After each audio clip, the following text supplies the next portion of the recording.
Welcome to It's All About Connection, NVC with Dr. B.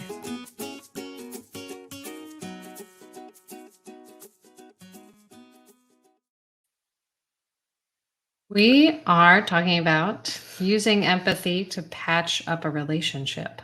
Yeah, well, in this situation that I'm going to share about, it wasn't really a relationship. It's maybe a budding relationship.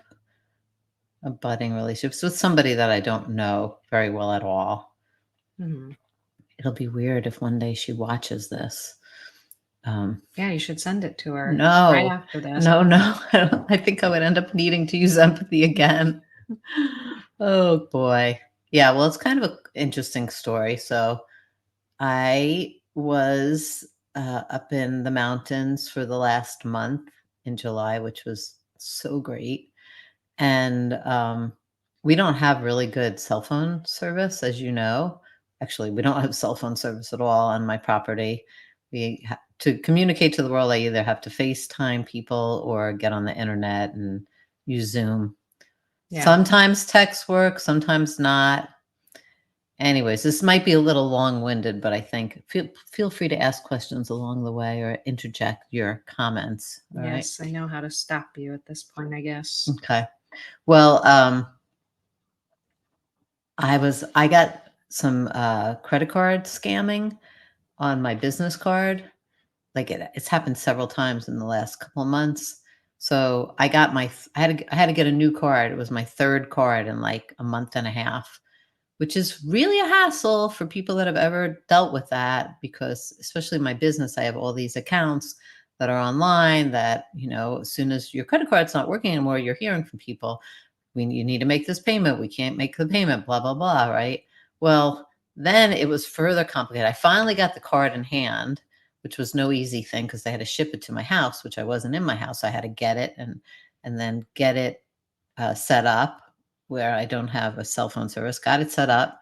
And then I was trying to like put it onto my new accounts, but on so many of these accounts, in order to set up the account, they send you a text with the passcode before you can actually put it in. Well, the problem was I couldn't get the text unless I would say, okay, do it. And then I'd have to run out like, a mile on my property to try to get the text. It's freaking so hot out there. And I have to run back and by the time I got back, it was no good anymore. Okay. Yeah. And in the meantime, I'm like, some of these accounts keep things going that if I don't have them, we'd be screwed. That's a judgment, but it would definitely not meet my needs for ease or effectiveness.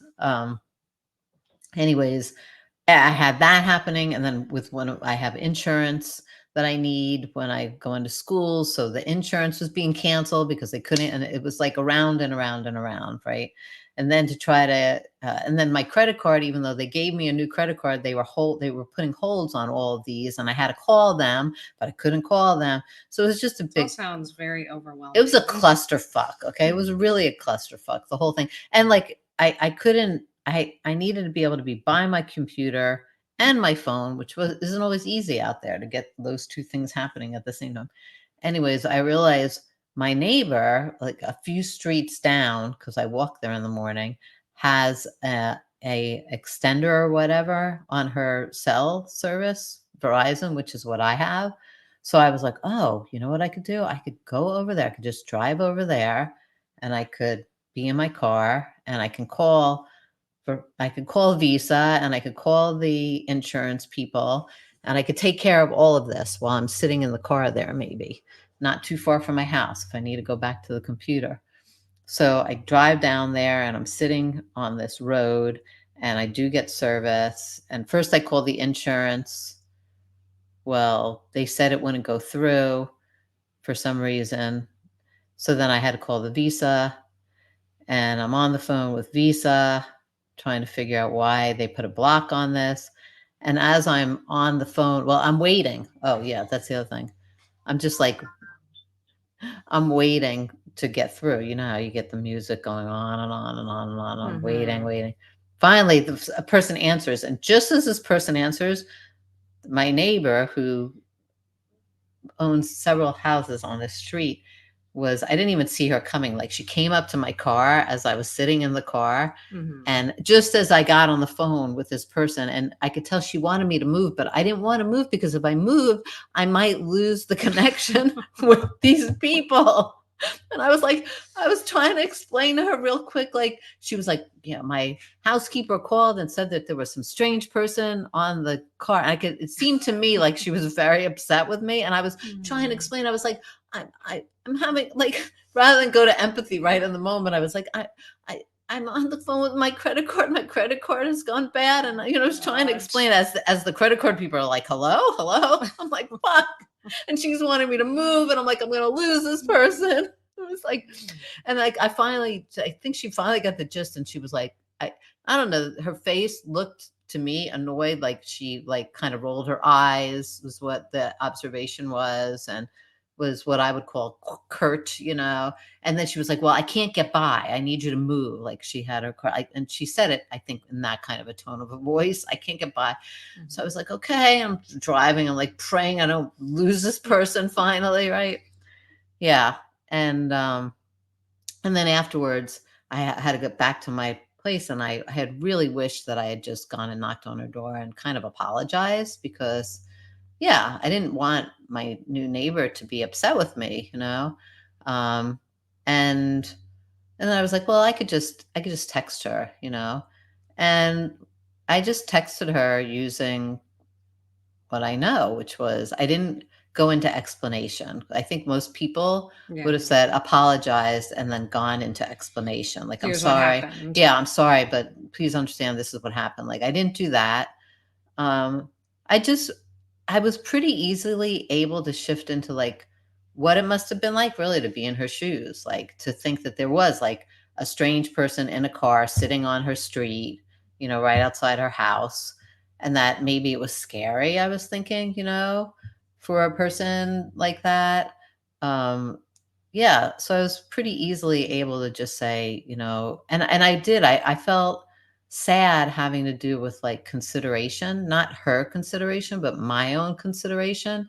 Because, Mhm. like, in hindsight, I thought I could have just knocked on her door ahead of time and explained to her and asked, "Hey, do you mind if I sit out here on your street?" Right. But I didn't think to do that because I was kind of what I would call in a frenzy with the whole thing, just trying to take care of it.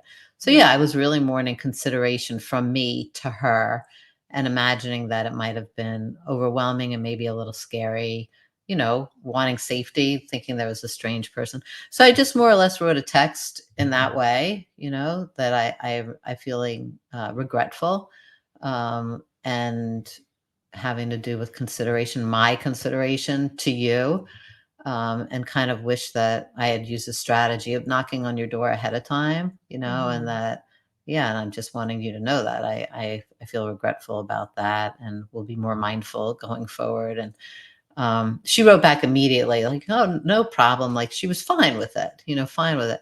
But I Yeah. could have if I didn't do that, by the way, I was also thinking like I could have really have made an enemy image of her. Yeah, Like, totally. yeah, I could have easily have gone down the road of like, what was the big deal? I was just sitting in my car. Like, come on, loosen up, lady, no big deal. Like, I think a lot of us do that. Like, we think someone's upset with us, so we go to defense, you And we get know. like seduced by our inner experience and Yes. And there's no then empathy. no empathy and wanting to like we go to fight, that could have easily been a fight flight freeze moment for me, like, right, she's pissed at me, she's angry, so I need to defend myself, and I'm going to defend myself by explaining and then judging her.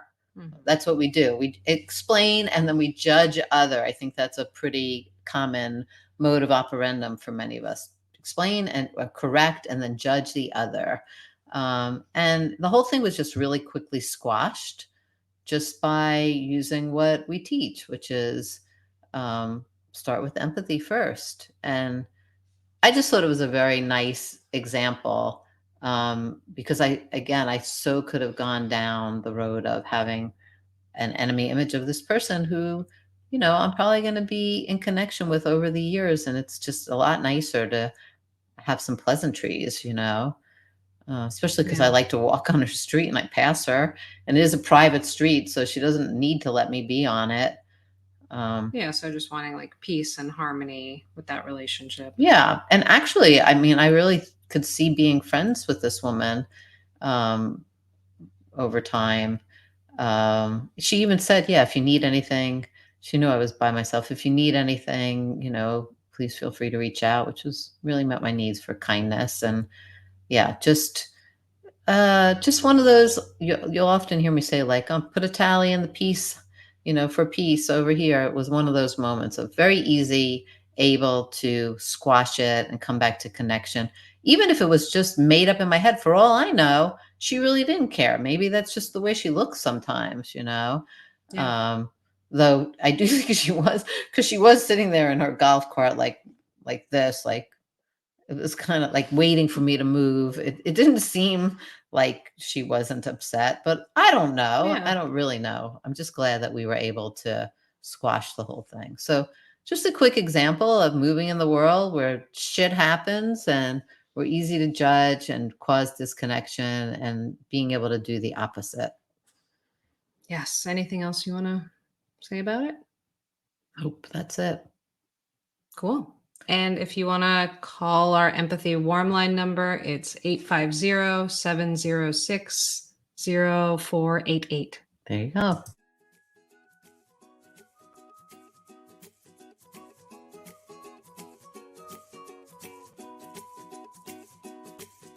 You've been listening to It's All About Connection, NVC with Dr. B. For more episodes and guest bios, please visit us at www.thebigbmethod.com. That's www.thebigbmethod.com. And remember, empathy first.